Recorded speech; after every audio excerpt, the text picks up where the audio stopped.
The broadcast is now starting. All attendees are in listen-only mode. Hello everyone, and welcome to Software 2's Summit 20, which is a series of higher education, IT-focused virtual events which are running throughout this week. My name is Keegan Moodley, and I'm the UK account manager over at Software 2. And today's webinar is going to be run by Michael Coxon, who is the end user computing team lead over at Durham University. Michael is going to give a presentation on Durham University's response to remote working in light of COVID-19 and how the university utilised AppsAnywhere along with Parallels RAS. Today's webinar is going to be recorded, so if you need to dip out, not to worry, you will receive a recording following the webinar. Can I ask that any questions that you may have may be put in the question fields on your GoToWhere webinar window, and we'll try to answer any questions at the end. We do have a hard deadline of 4 o'clock, so any questions we can't get to, we'll try and follow up with at a later date. So without further ado, I'm going to hand over to Michael and give him controls, and he'll take it away. Thank you, Keegan. I hope everyone can hear me okay. If so, good afternoon, everyone. We can hear you, Michael. Thank you. I hope you're all well. Excellent. Hope everyone's well in these strange times. Yes, it's a little bit of a daunting task because I'm just following on from the Software 2 Rockstar that I've just given Phil and Ryan, but I will try my best. So yes, my presentation here is basically going to be focusing on basically how AppsAnywhere and CloudPaging, in my mind and other people at the university's mind, became our lockdown saviour in terms of our desktops and our users off-site during lockdown. Right.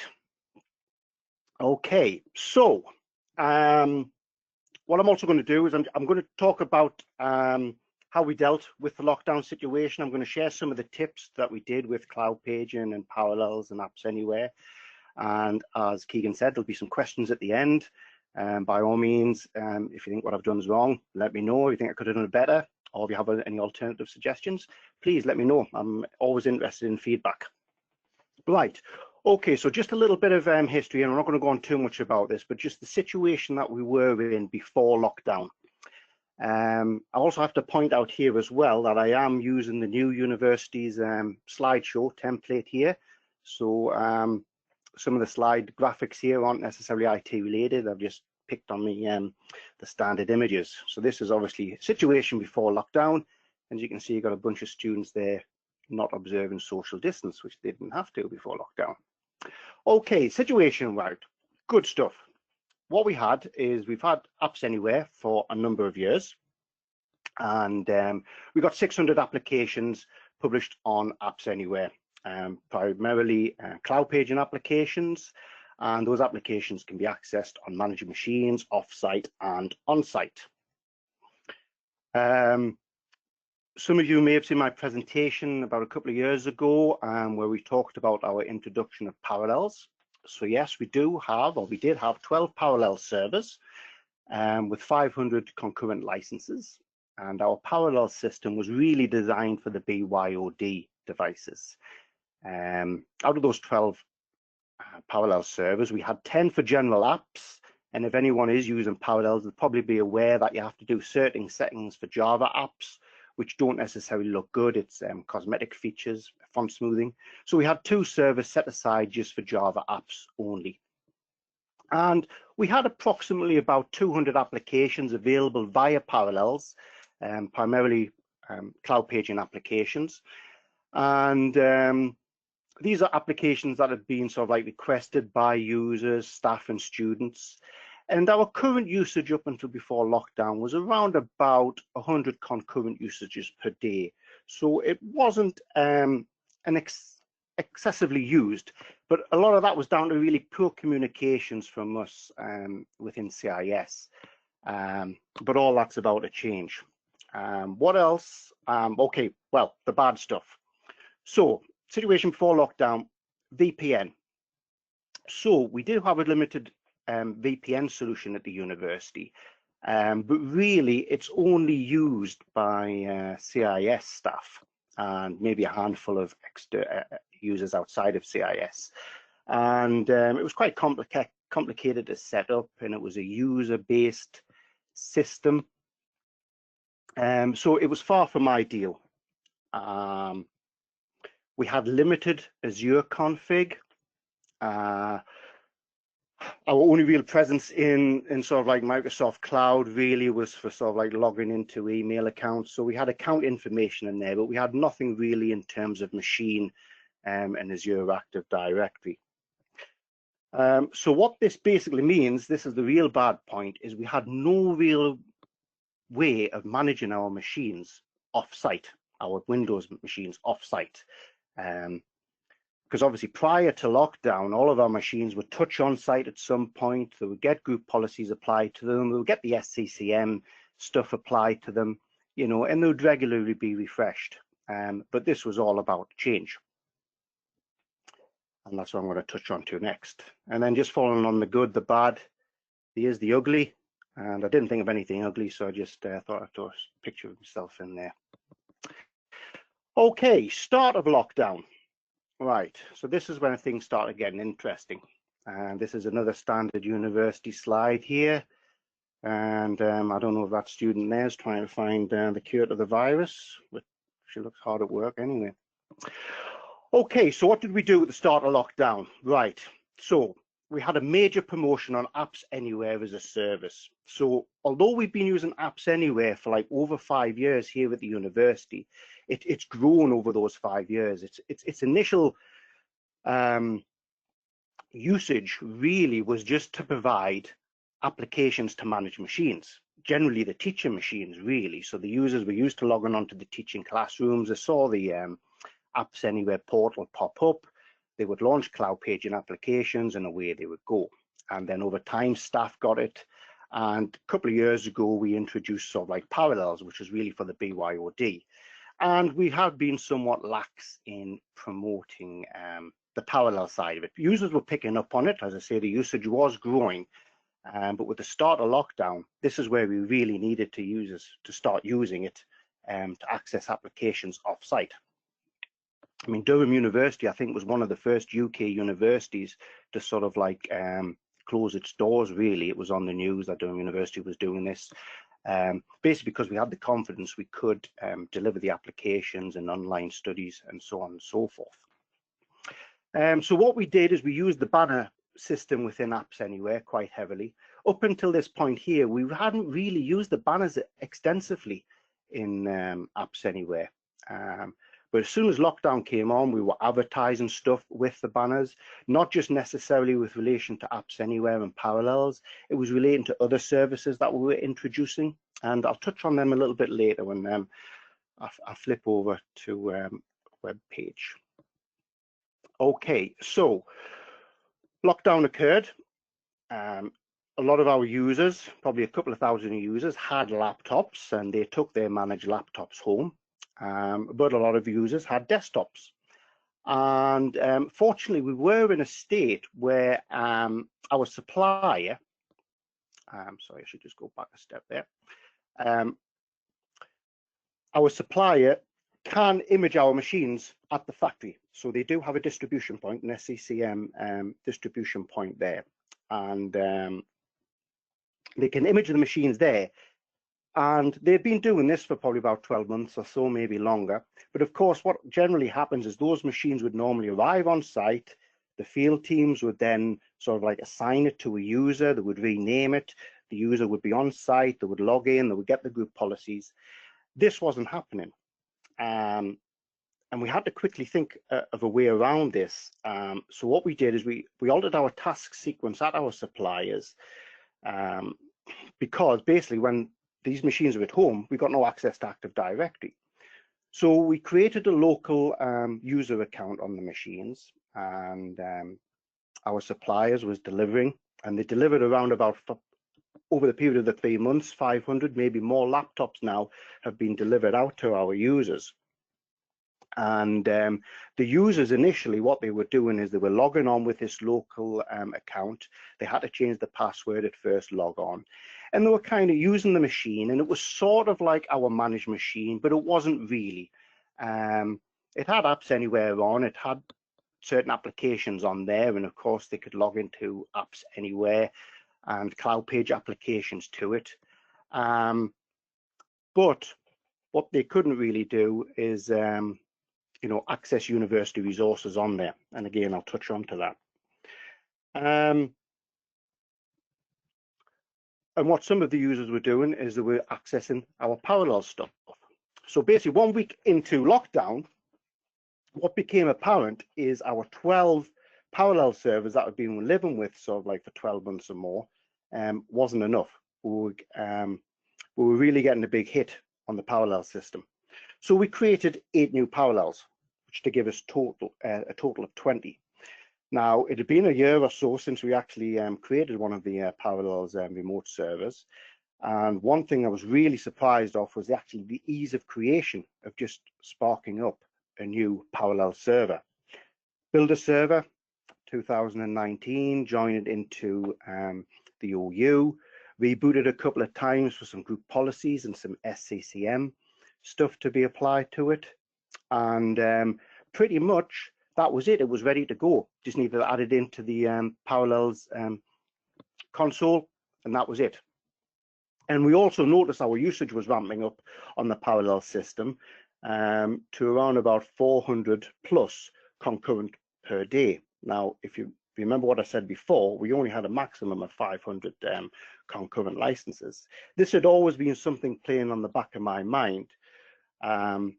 So we started making investigations of purchasing and some more licenses, but we didn't do that just quite yet.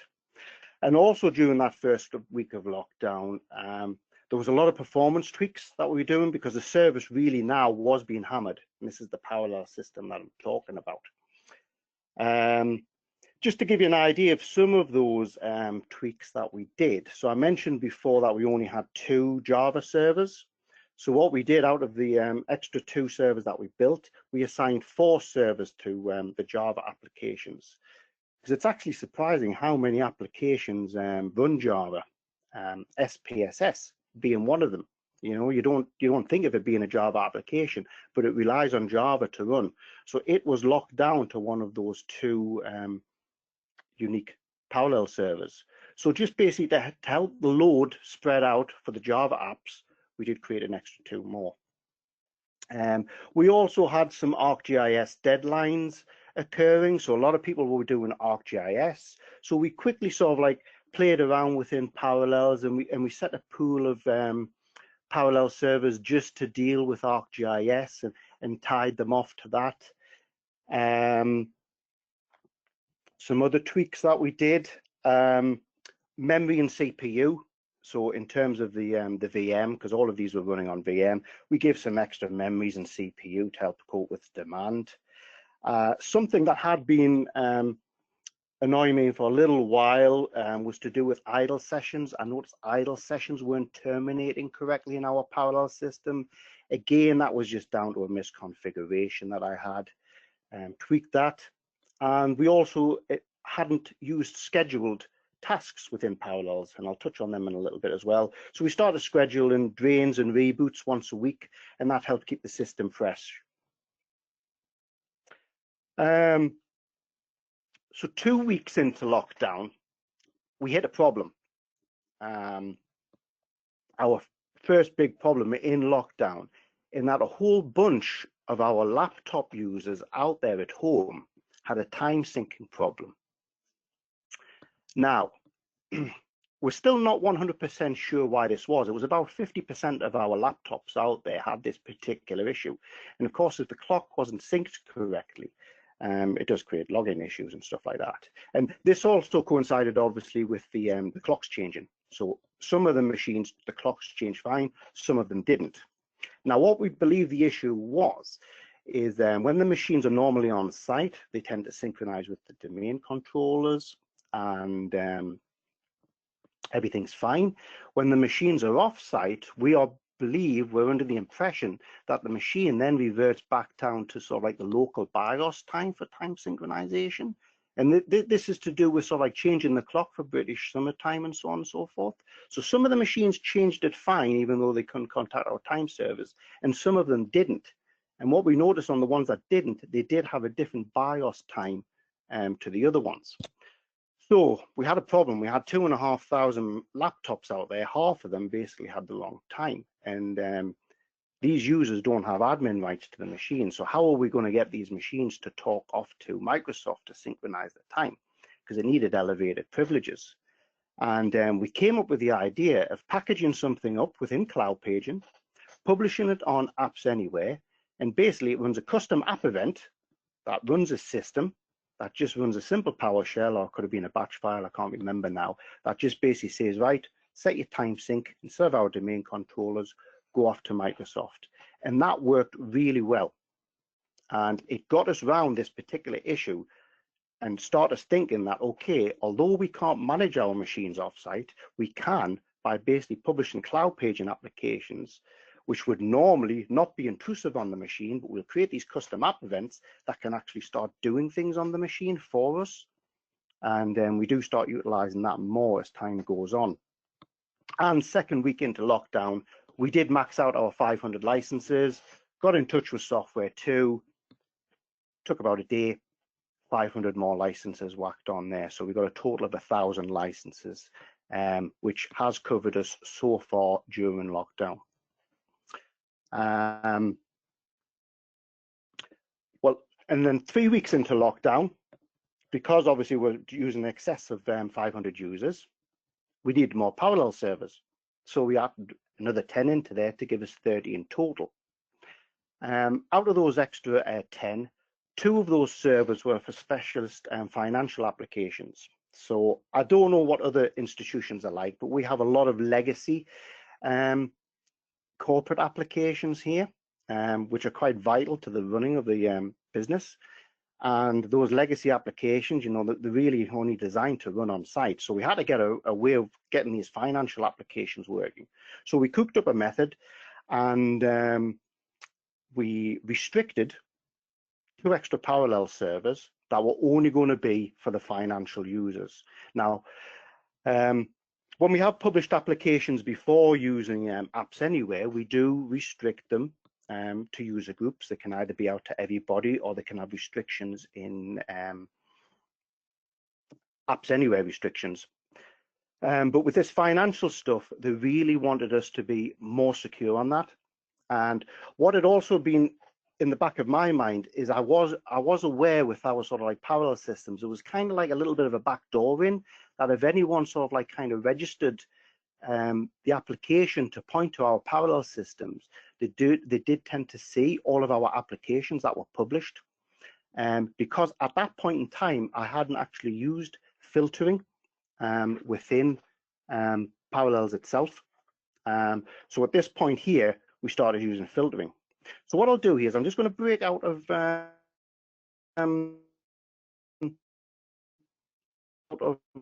here to Parallels. So obviously I am sat at home here. I'm on my own personal device here, and I've just left myself a little reminder here to tell you this. So what I'm actually using here is I'm actually using a Parallels via AppsAnywhere to connect to the Parallel system itself. So as you can probably see there, hopefully it is an RDP session. Right, so I'm on Parallels here, so an overview of our parallel system. So as you can see here now, we do have 30, well, it's actually 31 servers. There's 1 test server there. So we do have 30 servers in the system, and as you can see there, they're ticking along quite nicely. Everything's in the green. You know, we've got all the performance tweaks in there, so we're happy with it. And if I just jump across here, let's just have a look. This is live as we're speaking now on users using our parallel system there. And some of those tweaks I was talking about before. So if we look at publishing here, these are all the applications we have published via Parallels.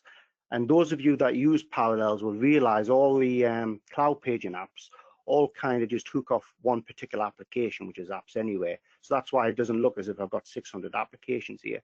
This particular application, which is our main one, number 2, is the one that really does 90% of all of our applications, because everything's cloud page via AppsAnywhere. And the Java one, just as a matter of interest, I believe it's 28. Yeah, Java, any Java applications fire off to AppsAnywhere 28.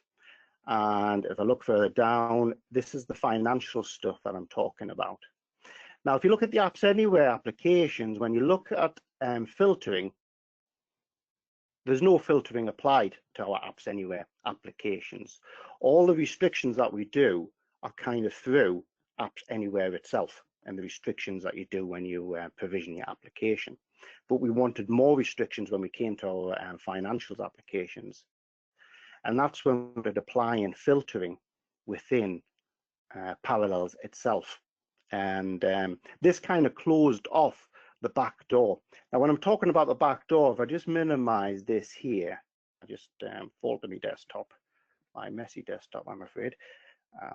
And, you know, so this is a Windows machine, and I've authenticated into the Parallels client. Most users don't do this, but what you can see here is obviously you can see all the applications that you're entitled to. And prior to use filtering, I was seeing it, users were seeing stuff in here that they shouldn't be seeing, and filtering got around that for us. Yeah, and as I say, that's application 2, the main one that I use, and the restrictions on that is really done through AppsAnywhere itself.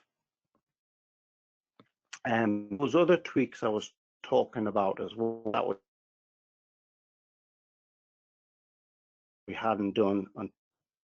So what we have here now is we now do have basically 3 scheduled tasks that reboot our, what I call our pool of servers. So our main pool of servers gets rebooted on a Wednesday, our Java group of servers gets rebooted on a Thursday, and our financial group of servers, they get rebooted once a week on a Friday. And that's really helped things as well.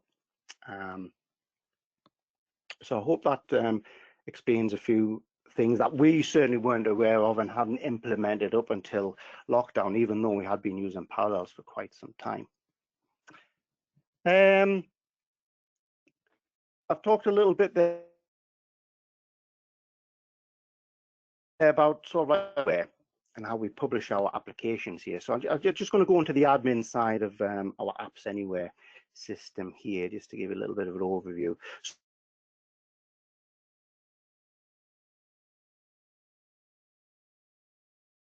So these are the banners. Some of them are just disabled, but we had banners here to sort of like say, right, start using this. So this was the thing here to launch the time clocking. We had that active, it's now inactive. It was just a little banner, and we obviously sent email out to issues. Is my audio okay? I just got a little message popping up there. I hope it is. Yeah, we're using the banner there again to tell them to run these and to run this app to synchronize. Just to provision an application with an AppsAnywhere. So this is ArcGIS. Typical provision tends to have 4 delivery methods. A typical provision. We tend to cloud page initially with a detection whether it's a laptop, and it comes up with a launch button text there saying launch laptop. And the reason why we do that is for our laptop ones, you can see device laptop only, and in the advanced settings here, it'll be set to be offline. So our laptop, if AppsAnywhere detects it's a laptop, it will cloud page it to the machine and make it available offline. And you only see that on a laptop, as opposed to the second provision that we use, which is the general provision that you would see on a desktop machine or a teaching classroom machine, which would just be the standard launch button, which would provision the application, organized institution device. We do not cloud page to BYOD. That's purely Parallels. Provisioned offline, which obviously means it has a faster cloud paging effort, it has less overhead, and we only have the offline overhead on our laptops machines. And what you can see, obviously, those 2 provisions are obviously only for Windows criteria. Then we start going into the Parallels provisions, And notice it's going back to that provision 2 that I was talking about before. So for general parallel stuff, we provision to Windows, which will be Windows BYOD stuff, devices, and we also provision parallels to Mac OS. And then finally, the HTML5 provision is provisioned to everything. And that's how we kind of provision generally all of our applications. And our details, we do tend to offer multiple delivery methods. So our application point out depending on what kind of device that you're on. Typical one, this is SPSS, almost looks identical, but as I mentioned before, ArcGIS uses Java in the background, so you'll notice it doesn't parallels from number 2, it parallels from number 28, which is a separate little pool of Java servers which have the font smoothing turned off, which allows Java to run. So any of you who try to run a Java application, it will just bomb out if you have font smoothing on. It's a known parallels issue.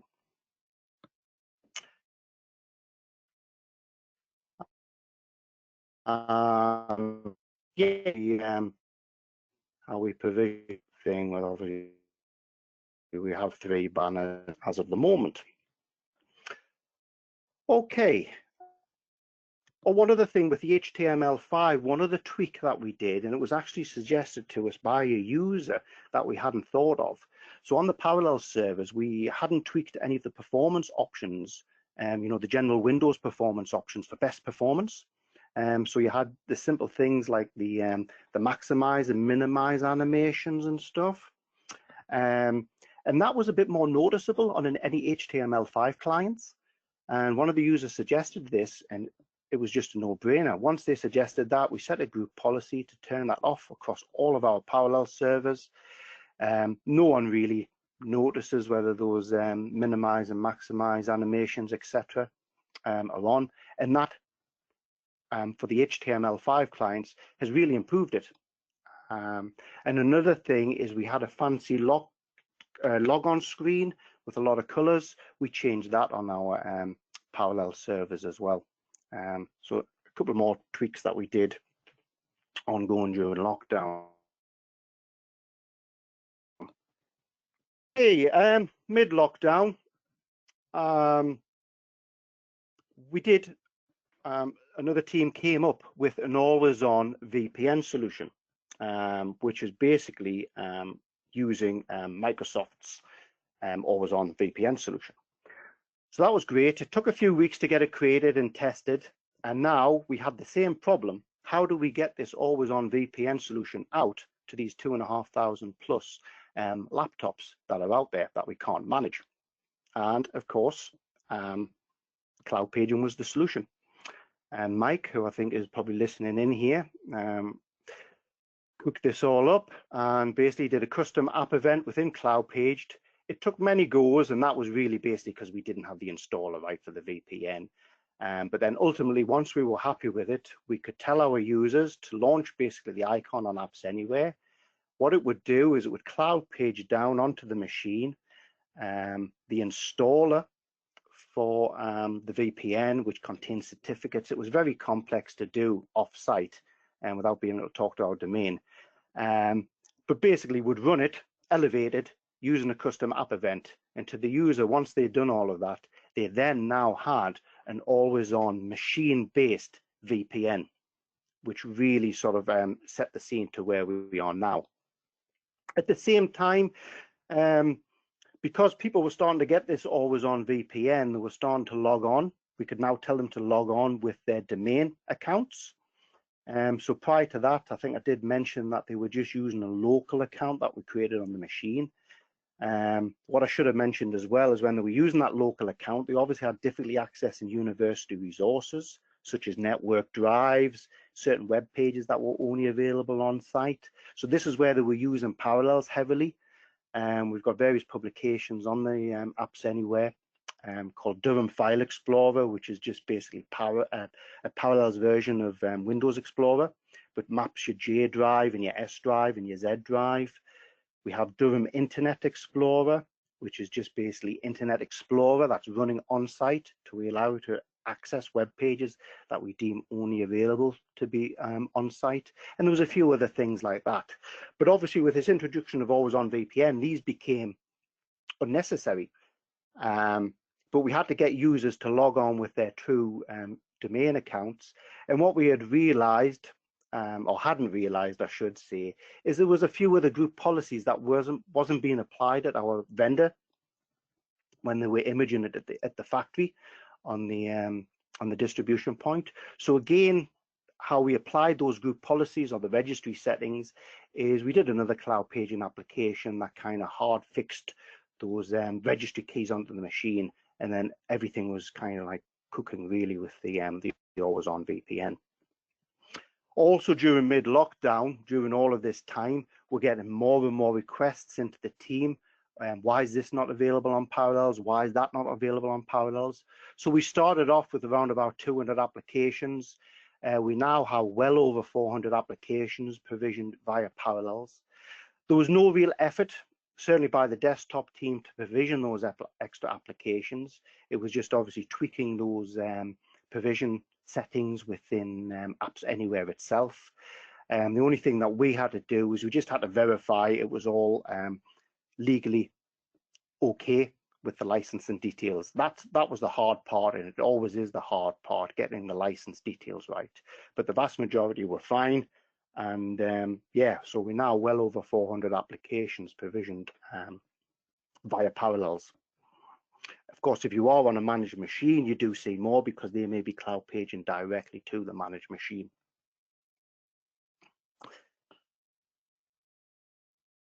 Okay, the current situation. Yep, so the always on VPN is now widely used.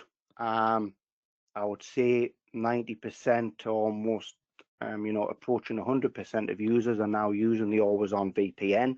It's been a great success. They've managed to get it installed just by clicking on AppsAnywhere icon. That's all they needed to do. So because of that, we have now actually dropped back to 25 parallel servers because the numbers have reduced back on there. I mean, as you saw before, there's still 400 users on there currently right now. But the simple things like people were accessing their network drives and so on and so forth wasn't necessary because of the always on VPN. And really what we're at now is we want to get back to promoting Parallels for what it was really designed for, which really is for BYOD. Those of you that listened into my presentation that I did a couple of Christmases ago, that's how I was promoting Parallels. It was for BYOD. I said there would probably be very little use for it on a managed device. Yeah, who would have thought we'd be sitting for 3 months in our houses couple of Christmases ago, but it became, as I say, a lifeline to get us over that that 3-month period and to get the always on VPN onto people's machines sitting at home that we couldn't manage because of our lack of cloud Azure awareness, really. But of course, what this crisis has done is it has done an excellent promotion job for me and for the desktop team. The university staff and students now really do know what AppsAnywhere as a service is capable of. As I say, because we've been running it for so long, there was always that mindset that it was only really to be used on managed machines in the classrooms, this thing that pops up. So many users I would say, up until a few months ago, you can use AppsAnywhere at home. They didn't realize this. Again, it just took a crisis really for me to get that out there. Right, reliability. Not really much to say on this, I have to be honest. AppsAnywhere 2.8 is what we're currently running, and CloudPaging 2.9 through this 3-month period has been absolutely solid. No blips whatsoever. On this journey over the 5 years, we have had issues and stuff like that, but I mean, cannot fault it at all during this lockdown. It's just worked rock solid. And again, I can say the same for Parallels as well. We're running 17.1. It's solid. It just needed some extra fine tuning, which was really just down to us not having fine tuned, because basically we never had the load. We were just waiting for this crisis to happen for people to start using it. The tweaks were there, and a lot of those tweaks, I do have an extra picture here. A lot of those tweaks, you know, for me, nagging the S2 Rockstars. I thought I would get that picture in. I used it 2 years ago. It took me a while, so why not reuse that graphic? Yeah, so poor Adnan and Marcus there. They're always getting emails and hassle from me. So big shout up to them. And obviously the whole of the S2 Software 2 crew there. There's obviously a lot more people joined since a couple of years ago. I don't have your photos. I don't have the time to add you to the band, I'm afraid. So, but a big shout out to you guys. Okay, so the future. Another standard graphic here that was on our slide. So we hope in the future the university eventually will open in some respect. It's all up in the air at the moment, but we hope for students and staff to get back together. But we don't know what the future exactly holds. But what have I got planned and what have the university got planned? Okay, so we're looking at multi-factor authentication for Parallels. We haven't currently got that on at the moment. We know the options there, and this is really to address our legacy corporate apps. You know, any decent app these days will have MFA built into it. And, you know, I have been nagging on to Software 2 about getting MFA, and they did produce a solution for us to do two-factor authentication, which we did use for a small period of time. But really, the ideal solution is your application itself has MFA, and we really shouldn't be relying on AppsAnywhere to do the multi-factor authentication. But what I am aware of is Parallels can do MFA, so maybe we can hook into that for the moment for our legacy corporate apps that are there. GPUs. So we don't have any graphic cards, intensive GPUs on our Parallels servers. Things are working fine on that. But there will be users out there that want to do sort of intensive SolidWorks stuff and ArcGIS stuff and that. So the way the users are kind of getting around that at the moment, they're doing a little bit like what I just did there to get on the Parallels servers, is they're actually just using Parallels itself to double jump onto a machine that's probably switched on site. We do have a nice little application on our AppsAnywhere that's called Wake My Machine, and a user can make a request and we tie up their username against the machine, and it can send a wake on LAN to a specific machine, and it's secured just to that user and to that machine, so they can wake on a machine at Durham University. We had this before the lockdown anyway.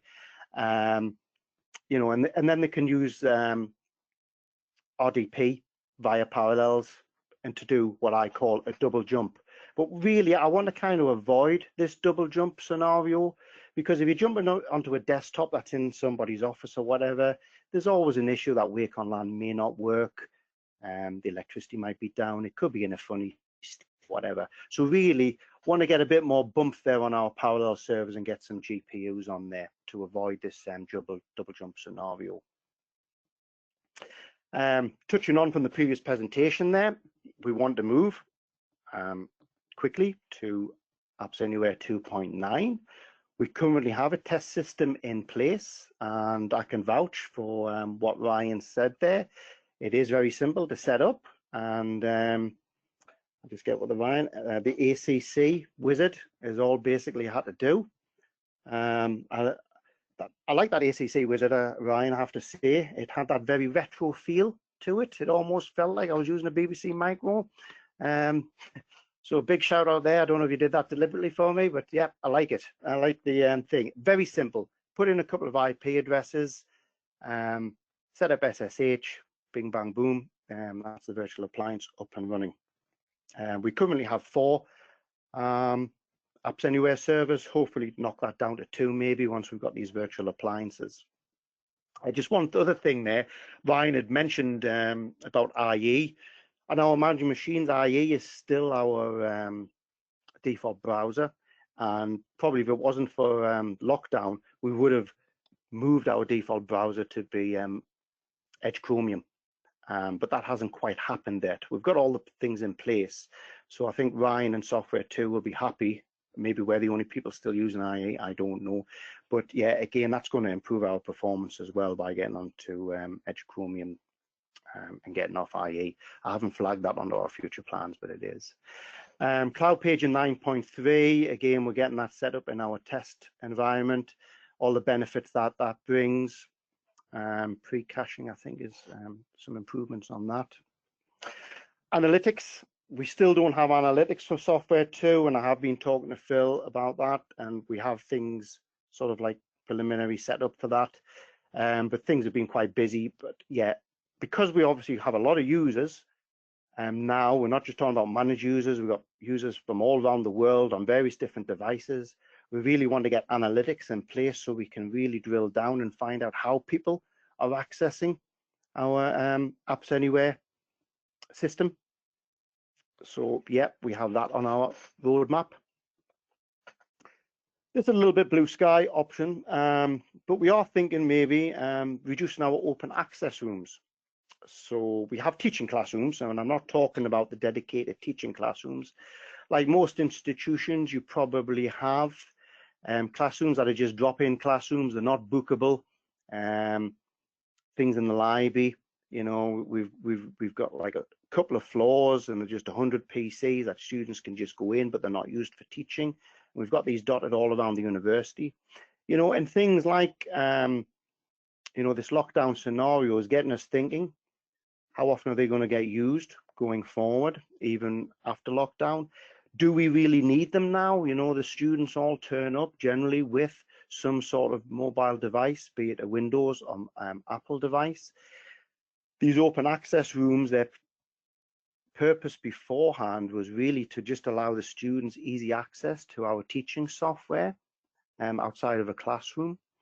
They don't need that now. They can use their personal device via Parallels, you know, so change these open access rooms into more just like leisurely kind of rooms, and they rock up with the Wi-Fi, Mac, PC, Android, Xbox, PlayStation, yeah, whatever, and they can run all of our Windows applications that we have via Parallels. And of course, you know, a lot of you are probably listening in there and saying, well, how come Durham University, how come they weren't hybrid joined and Azure set up, and why weren't they using Autopilot and Intune? We did have it on our roadmap, and we probably were going to do it this summer. But now we're spearheading that. It is our top priority now, really, to get our machines were just hybrid joined last week.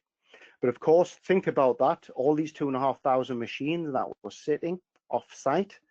How do you get them hybrid joined to Azure? They need some sort of VPN connectivity to talk to our domain controller to get it all syncing up. So again, Parallels saved the AppsAnywhere saved the day for that by getting that VPN client on there.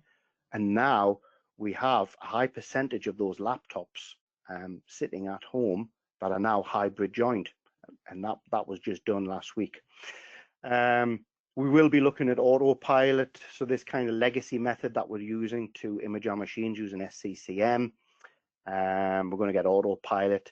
Autopilot gives us the advantage that the users themselves can re-image the machines. So at the moment, if a user does have a faulty machine, it has to go back to our supplier and then they get supplied with a new one. It's far from ideal. And then, of course, Intune, instead of using SCCM and group policies to manage our devices, let's get everything up in the cloud. Let's get with it. Yeah, so I mean, prior to lockdown, you know, we had, or we believed we had, BYOD licked. That's what we'd really concentrated on over the past 12 months, getting BYOD ready. And we never envisaged that we really needed to get our managed machines working offsite, but we've managed it through the saviour of AppsAnywhere. And of course, with the fast track of Azure, we want to obviously investigate what integration we've got with Azure, with the likes of AppsAnywhere and Parallels. you know, get them off so they're not feeding in directly to our on-site Active Directory. We want them firing off into the cloud. I've mentioned an AppSense here. I haven't talked anything about AppSense. Hasn't caused us any issue, but AppSense is the thing that we kind of do our user configurations with. It's worked very well during this lockdown, but again, it tends to use certain logic, whether you're in certain machine groups, talking to our local Active Directory. So we need to work out what AppSense can do with Azure as well. Okay, got a slide here. We have a new Chief Information Officer, our big boss man, John Hemingway. He started here over a year ago, and he's just done a little quote there for me. I'll just read it out for you. Obviously, you can all read it. When I started Durham over a year ago, I was very impressed with what was already in place with AppsAnywhere, CloudPaging, Parallels, all of which have been an essential and integral part of moving the university online. And he's referring to the lockdown situation there. And it's interesting, John's wife is actually a student at the university, and she is an avid fan of AppsAnywhere. She uses it on her own personal device. I can't remember if she's a Mac or Windows user. I think she is a Windows user, you know, so she's obviously been telling John, and I'm sure I'll be getting some grief off him if his wife wasn't happy with the experience she was getting running her applications at home. So that's a big thumbs up, and I'm very happy with that. There's probably things I've missed off because I haven't been looking at my notes. I've just been looking at the slides. But I'm going to throw that open to some questions. Fantastic, Michael. Thank you very much for that. That was extremely interesting. Yeah, there's been a few questions that has come in on the question chat. Obviously, we haven't got much time left, but I'll just pick out a few for you. Aidan was asking, what about students regarding a VPN? Do students have access to a VPN now, or does Parallels mean that that's not needed anymore? What's the situation regarding that? Yeah, that is a good question. No, our students don't have access to our VPN. It's staff only. Yeah, so the students will only be using Parallels to access any university resources. So our VPN solution primarily is the always-on VPN for our managed Windows devices. We do have a managed Mac system, Jamf. So we do have an alternative VPN solution, much simpler than the one we had before, but it's only for staff and it's on request. And it'll be going through MFA as well. Students, if they need to access anything on site, it will still be through Parallels. Fantastic. Thank you very much, Michael. And there's another question that came in here as well, just regarding the scheduled reboots and why exactly were they required? Well, required isn't necessarily the right word. Performance. I was just trying to toggle over to them there. What I kind of found is, you know, our parallel servers would at best get rebooted once a month to do with Microsoft updates, and that was far from ideal, especially during those early days where, you know, we were doing different tweaks and stuff. So now basically our parallel servers are getting rebooted on a scheduled basis once a week. All of you that know who have a Windows machine, so we're giving Ryan a bit more ammunition to move over to the Linux appliance. You know, Windows can get bogged down over a period of time. Rebooting these servers, I just believe, keeps them fresh, and it's done in a controlled manner here. So these scheduled tasks here, they have options in to drain the pool. I don't know if you can still see that. Hopefully you can. It can drain the pool, and it's all done without the users being sort of like aware of it. Just my personal opinion, it keeps things fresh. Fantastic. Yeah, and there's another one here as well coming. So what are the advantages of imaging new laptops if they come with a Windows OS? And are all applications and management tools available via AppsAnywhere and Parallels RAS? So is that getting that? Why didn't we just deliver the laptops directly from the supplier without any image on? Yeah, pretty much. Yeah, I guess so. Well, if we had done that, we would have been in a situation now where we've got 500 plus laptops, you know, that are nothing like our managed build. Mm-hmm. You know, we obviously never thought lockdown was going to go on this long.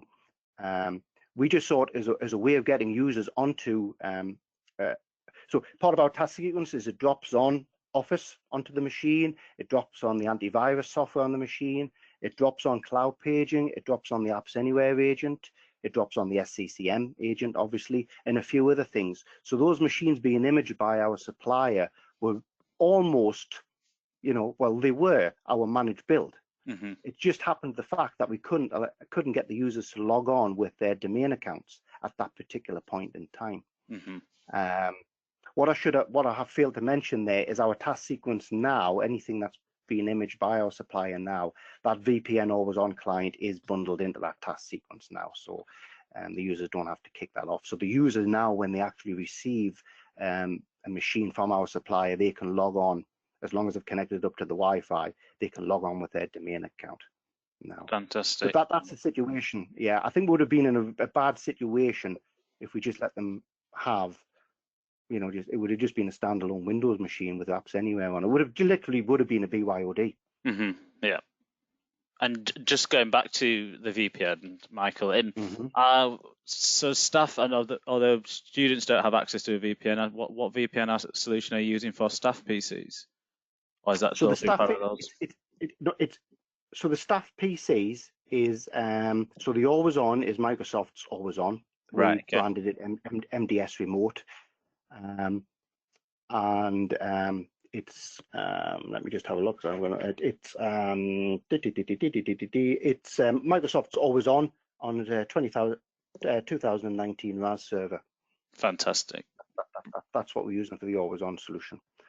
Brilliant. So yeah, as I said, we're running out of time, but thank you very much for that, Michael. That was absolutely brilliant, and it's a great insight into how you guys in Durham have reacted to remote working and COVID-19. So yeah, thank you very much everyone for joining us. Thanks, Michael, for presenting as well. Thank you very much. Yes, and we're just going to end the webinar here, and there'll be a recording sent out as well to all that want it, essentially. So thank you very much, everyone. Thanks for joining us, and I'm sure we'll speak to you soon.